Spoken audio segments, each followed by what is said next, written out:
Hey everybody, and thanks for joining me on another episode of Straight Jacket White Rabbit. My name's Adam, and as usual, I'll be your host. Today I want to talk to you guys about a breakdown of the movie Age of Disclosure. Now, The Age of Disclosure is a movie I was talking to you guys about with a few times before. It came out earlier this year at a film festival and had not been released yet due to having problems being contracted by streaming services.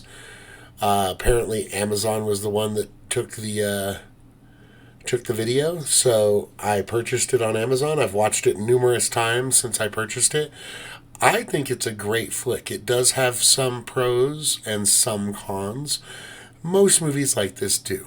Not everybody gets everything right.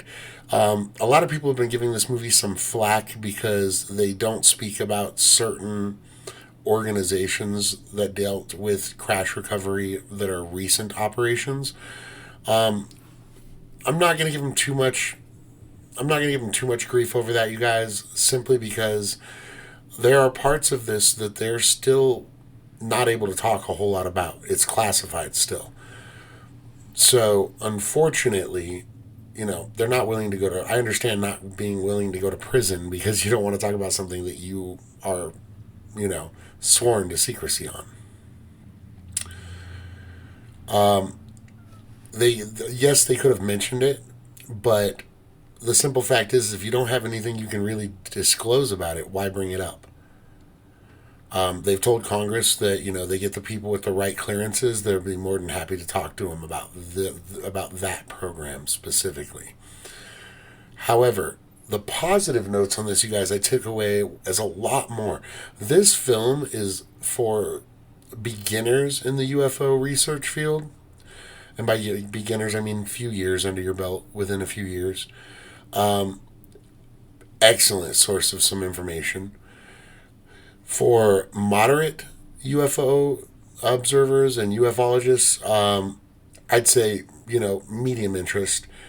And I'd also say medium interest to the avid UFO follower, because of the fact that this thing, it talks about so many things that it gives more validation. You have to remember, when an Army officer or an Air Force officer comes out and says they saw something over a base, okay, well, that's one, maybe two people.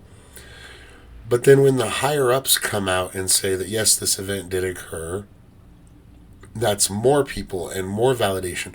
And the more validation we get on these subjects, you guys, the better it is for everybody. Because the more proof that we can bring forward, the tighter of a corner we can back the CIA, the Pentagon, the Air Force into, and make them disclose more of this information. Now, do I think that we're ever going to get the entire story? No, I'm not delusional, you guys. I don't believe the entire story will ever be really told.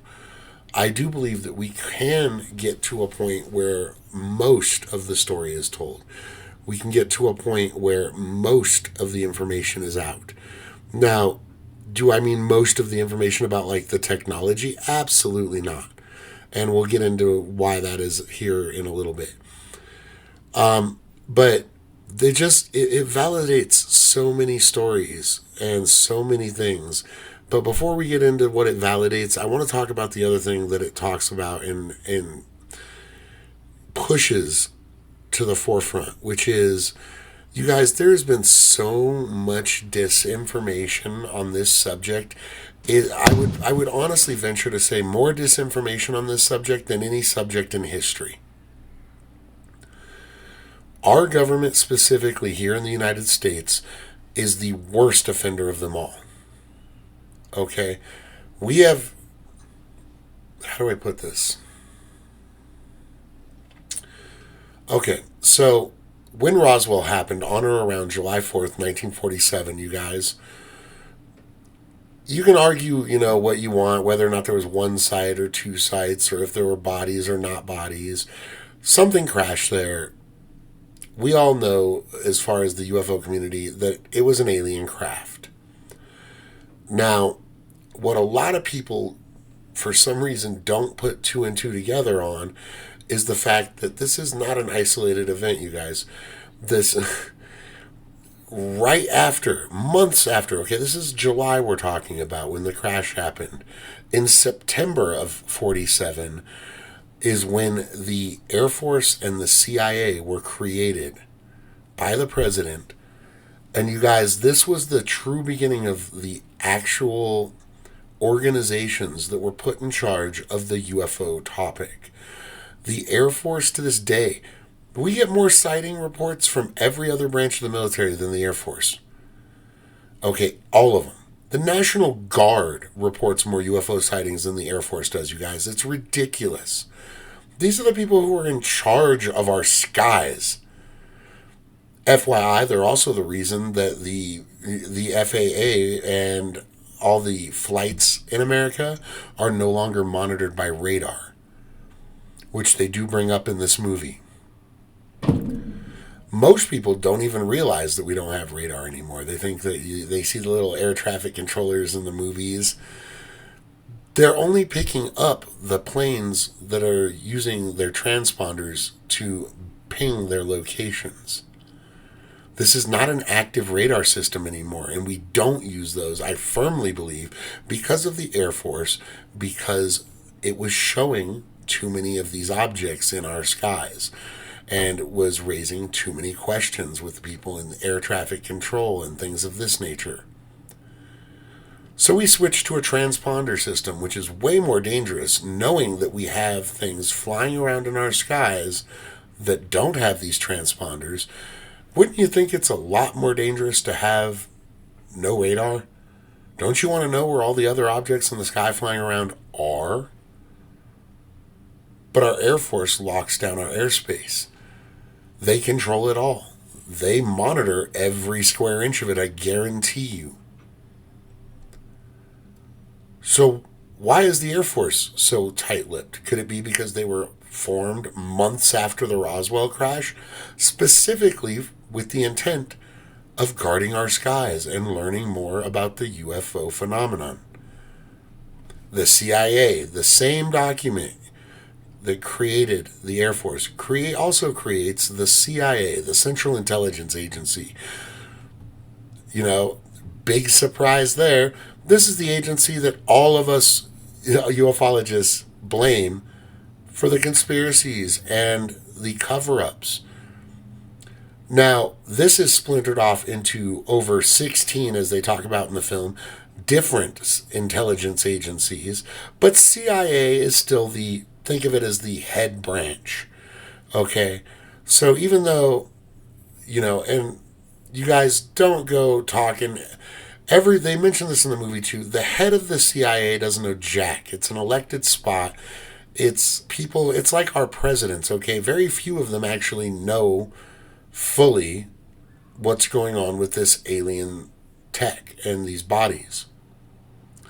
The reason for this is because these are temporary personnel of the government. These are not your director of scientific discoveries agents who have been in the basement of the CIA for 35 years because they're in a lifelong position. Those are the people that are going to have access to these black ops programs because they're not going anywhere. They're in this position for decades and decades and decades and decades. They're the ones in the know, not these people who get put in and out of power every 3, 4, 5 years. Okay, it doesn't work that way. And if you think it does, you don't know how our government works, and I suggest that you start looking this stuff up because our government is ran a lot. It's people say it's ran like a machine, but if that were the case, it was ran like a machine. It runs like a machine with negative results, okay? Like a machine that wants to break itself or break other things. The problem with our government is once we allowed secrecy into the government that is supposed to be by the people, for the people, bad things come from secrecy, you guys. And I'm not saying there's no such thing as a good secret, because I'm not going to make that broad of a statement. But secrecy in general, you guys, especially in government, is never good. It's just not.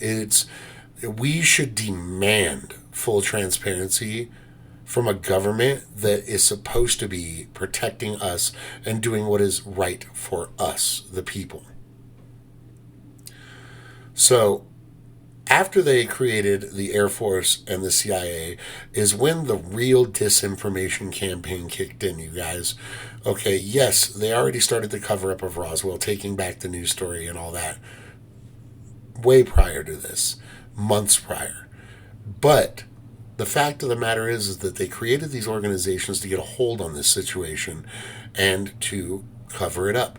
The CIA's job was purely disinformation and information acquisition, which means they were there to tell you BS and get to the bottom of the truth. Now, that being said, I've already talked about the CIA in Hollywood, okay, you guys? We know for a fact. They admit it. Now, they give you a list. You can look up a list of CIA funded films, and there's a lot of them. And 90% of it is just the bullshit they want you to see that, look, we did this film. Or yeah, we had a say so in this film because it was about a CIA person. Those are not the ones you need to focus on.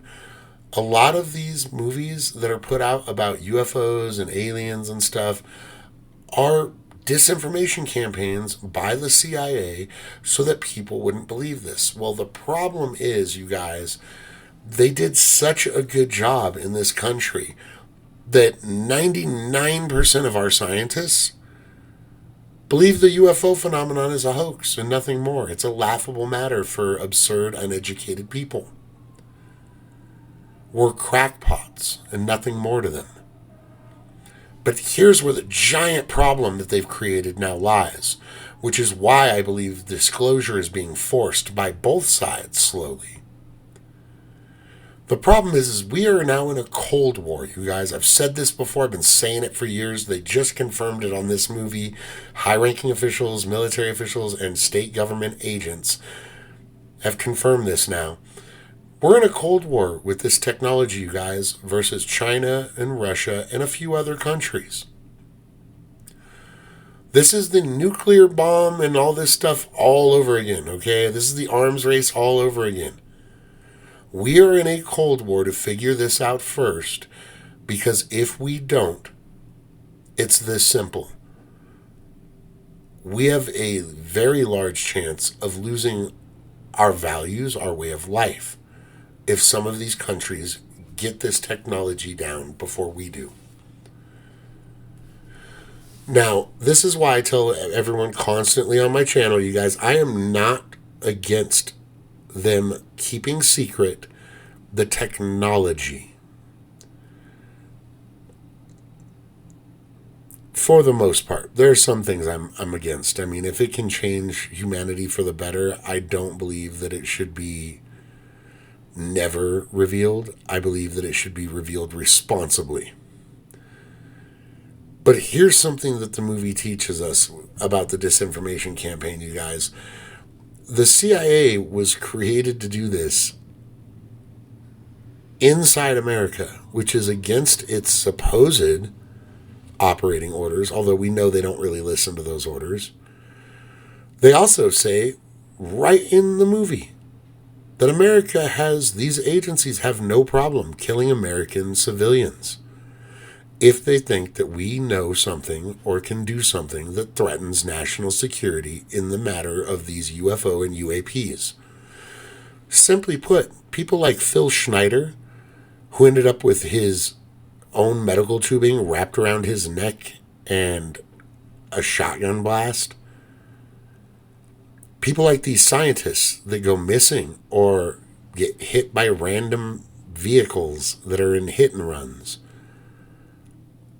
These could all be the work of the CIA, the Air Force, or any number of these other shadow agencies or black ops agencies.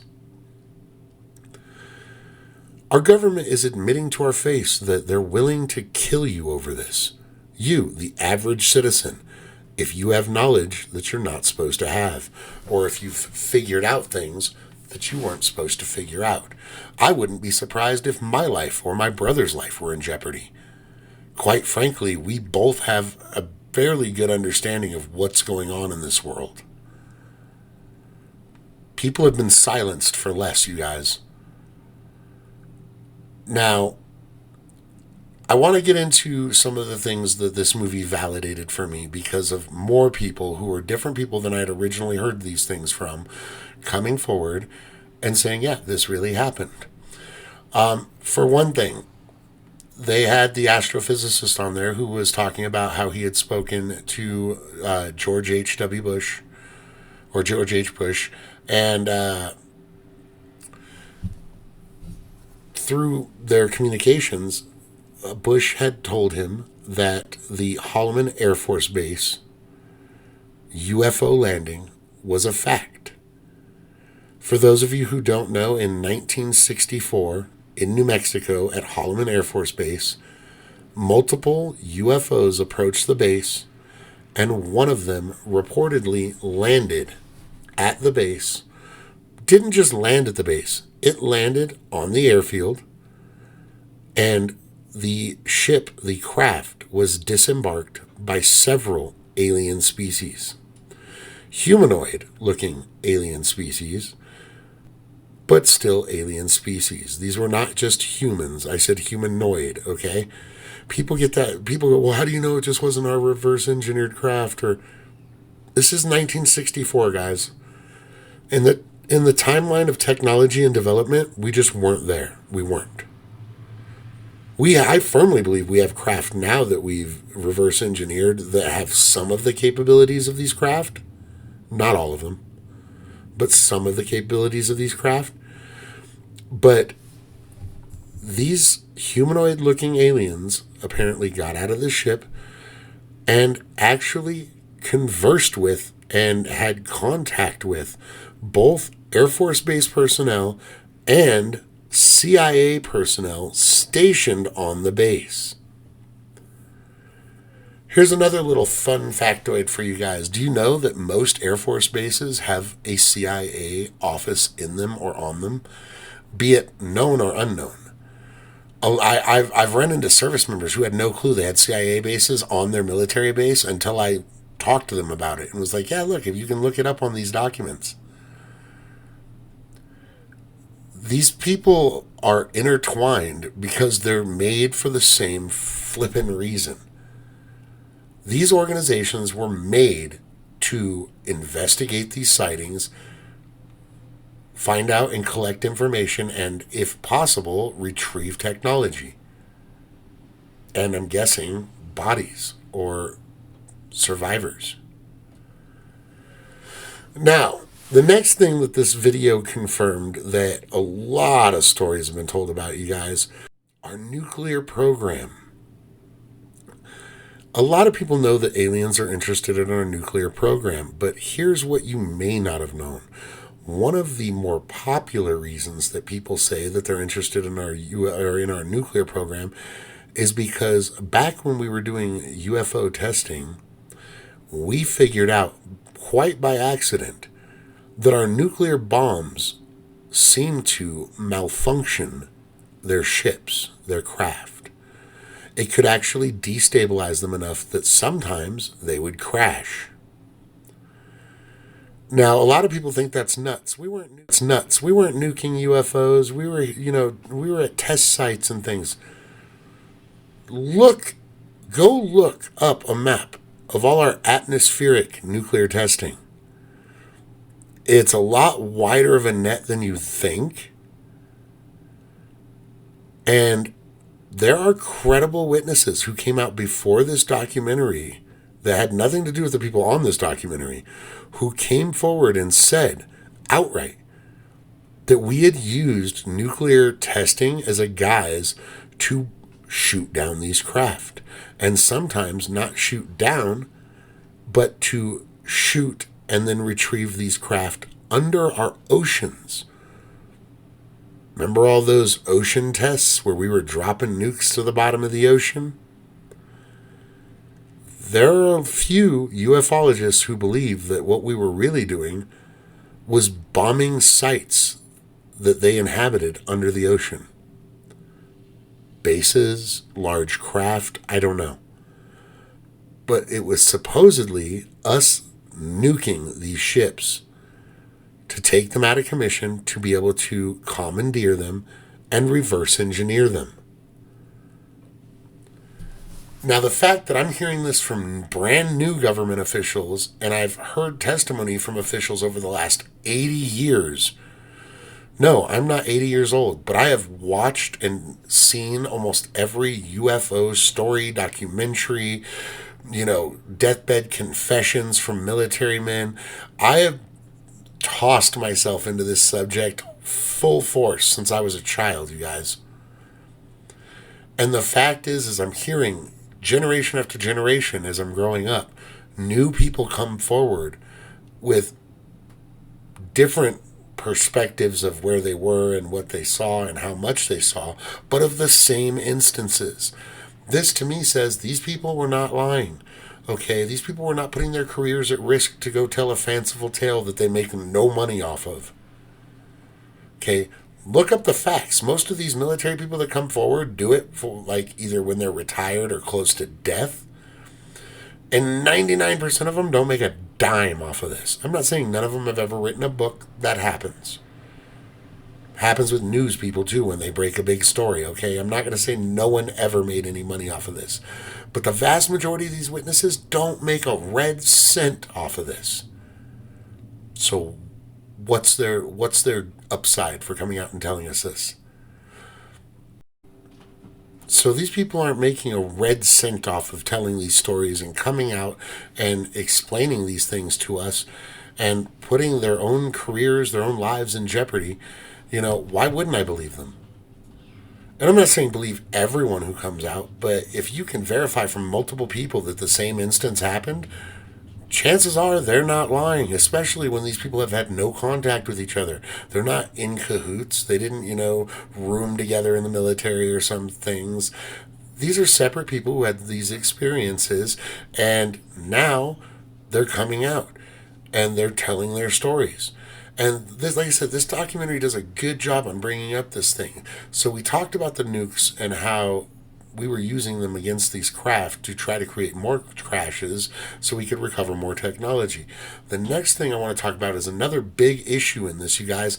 They started talking about if you've ever seen any of these UFO videos, a lot of the times there's almost, I'm going to call it what it sounds like from, my generation, a shield.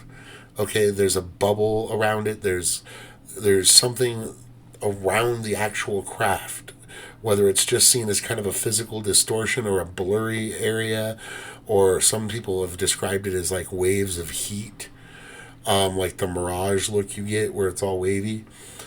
Now, the thing is you guys, the warp bubble thing that they came up with, see, I was thinking like some kind of a gravity well, but a warp bubble, a space-time warp bubble would be so much more accurate of a thing to describe this because it covers so many of the UFO characteristics, the speeds it can travel, the rate it can just stop and make a 90-degree turn on a dime, going thousands of miles an hour. The way that people have described the beings in these craft moving either slower or faster, looking like they're being played in slow motion or fast forward on a VCR. This space-time warp bubble can actually explain this. I went on a crazy deep dive on this as much as I could in the last few weeks, and this really does explain a lot of the phenomenon we happen to capture with this. It explains some of the blurriness we're getting in the photos, even though we have our 4K cameras and whatnot now, our UHD ultra high def cameras. It explains the way that these things are able to operate. It explains the way that they're able to traverse through different types of things like space, flying in the air, and then ocean. It would completely explain this because they're literally displaced from space-time. And they did a great way of describing it, which was kind of like riding a wave of space-time to use it to propel these craft to where they want to go. Now, it explains everything about these craft that I can think of that are the oddities. But the problem is we know that we know that theoretically it's possible in our tiny little human world. We do know, and we've had scientists validate that it would be possible to create something like this. The problem is we don't have the power. It would take an enormous amount. In the movie, I believe they say it's 100 times the use of electricity in the U.S. I can't remember if it was daily or weekly or what, but it was like 100 times the daily energy just to do this with this one craft, let alone with multiple crafts. And then they started talking about the power sources of these crafts, saying, well, how do they come up with this much power? And they talking about quantum entanglement with a distant power source, like they could actually be drawing power from a far off source using quantum entanglement, which, I mean, isn't, like I said, once again, it's theoretically possible. We just haven't figured it out how yet to do it. It could be some kind of chemical or foreign substance that we don't know about yet, a foreign element. Bob Lazar was talking about how when he worked on these things and specifically the power units for these craft, that there was a element 115. I've talked about this on my channel, which everyone scoffed at him for. Element 115 doesn't exist. It does now. Bob Lazar was right. Although it was an unstable version of the element, it is a proven exact. It had every property that Bob Lazar said it had, with the exception of the fact that this one that we discovered was unstable. Well, every stable element has an unstable version. So, is it that far off to say, yeah, of course, he's probably right? There probably is a stable element of this somewhere, or a way to create this element in a stable form. Could this special 115 element have something to do with the power systems of these ships? Does it create some kind of a space-time warp bubble? If so, the implications of this are even further along than I could have ever thought. We're talking about every sci-fi movie you've ever seen. We're talking about teleportation technology. We're talking about being able to travel to Alpha Centauri and all these other neighboring star systems. Not within decades and hundreds of years and all this stuff that they would have had you believe based on our current level of technology. We're talking about, like, as a vacation. You could get there in days or less with this technology. Some say you could do it almost instantaneously. Seconds. You're there. This is truly, if this technology exists, and it is what they're saying that they believe it is, this is truly the Star Trek, Star Wars moment of mankind. This is the moment where we, if we can unlock this technology, have something that would change the face of humanity as we know it. It could destroy us completely and tear down every framework and structure of society that we know, or it could literally raise us up to the next level, almost ascension-like. This could take us to a whole, I mean, our world would be unrecognizable, you guys. It would be absolutely world-altering over. In a good way or a bad way. But this technology is something that people have to be aware of. And the problem is right now, you guys, we're in this Cold War with Russia, China, and other countries because they do have craft. Our own people have admitted it. These countries have recovered craft just like we do. But the problem is we've done such a good disinformation job, like I said, that 95%, 99% of our legitimate scientists don't believe it's a real issue. How can we win the race to get to this technology, to figure out this technology fully? If half of academia in our world, more than half, obviously, if it's 90 some odd percent, but if the majority of academia believes that this subject is bullcrap, how in the world do we expect to get ahead of this race? And that concerns me. And in the video, several people, senators and other people, said the same thing. It concerns me that we're going to wake up one morning and realize we lost this race. And when that happens, mark my word, these other countries will use this tech to bend the world to their order, to their will, to their design. Okay, we came up with the nuke and we were the superpower for over 100 years. For about 100 years, at least. Okay? It's a fact. Yes, other countries had nukes too. We had more, we had better accurate weapons. We were in charge. It's real simple, guys. We live in an age where the people who hold the tech win. If you have the technology in warfare right now, you win. And we are in very serious trouble of losing this upcoming battle for technology. We need to disclose this information to the public. We need to ban all this bull disinformation crud. We need to get rid of it. No more disinformation. We need to come out and admit, hey, we messed up. We didn't want to come out with this, but here it is. And we need to get our most educated on board with these projects. We have brilliant scientists. Not all of them, but we do have brilliant scientists. And they're not being told about these things. They're not being brought in on them. Don't you think it would serve us to have our best and brightest looking into these subjects? I don't want Stan's fucking, I don't want Stan's third tier testing, barely accepted to his university, 90th in his class. I don't want him working on the UFO project.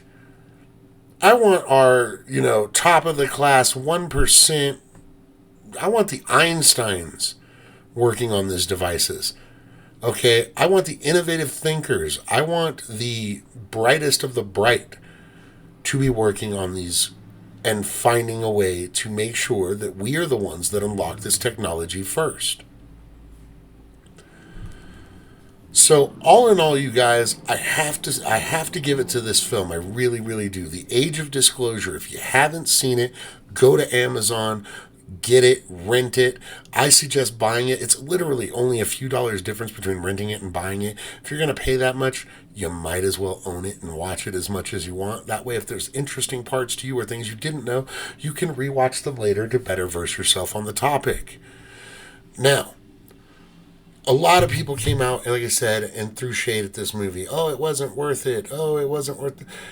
If you take from it, you take from things what you will, okay? I took a lot of what they said as what it was. It was validations of stories that we had heard from other military before. Yes, but these are higher ups. These are different people in different positions on different ships or different assignments sometimes altogether who are verifying that these same programs these other witnesses talked about do exist.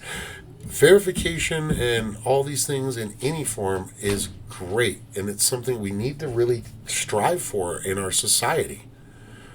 So, for me, Straight Jacket White Rabbit, I am giving The Age of Disclosure an absolute thumbs up. I think it was a well put together movie. No, they didn't include everything, otherwise it would be a 7-hour movie, you guys. But they did a really good job of bringing the facts to the topics that they did discuss, as much as they were legally able to do. And people who have come out have said they know more than they're telling us. These whistleblowers have admitted it, you guys. They're not trying to hide other things and only coming out about some things. It's that they can literally go to prison and in some cases be killed for what they know if they disclose it to the wrong people with the wrong clearances. This is why they've been trying to pass the UFO or UAP I'm sorry, UFO or UAP Disclosure Act. I hiccuped in the middle of talking. It keeps getting shut down, or they only approve parts of it. This act that they're trying to pass through Congress, you guys, let me explain this very thoroughly. It makes it illegal to subvert any information, or any tech or any bodies. It's very specific on all the things it outlaws. There will be no more hiding this. It makes it illegal for these companies that have contracted with the United States government to not turn this stuff over to Congress, to not turn these programs over, and these evidence of alien life over, these craft or bodies, whatever they have, turn it over. It makes it to where the CIA and all these other agencies can't hide behind their curtain of secrecy from the general public anymore. People are going, well, Congress isn't doing enough. They're being blocked, you guys. This is not all members of Congress. This is backed by a lot of money, okay? A lot of money. There's more money behind this than there was behind the nuclear program, okay? And that is a ridiculous amount of money and a big price tag. You don't think some senators and, House members and all these other people are not bought off by these people who they've taken donations from, who happen to be, on the board of some of these companies? Boeing, Lockheed, all these other companies.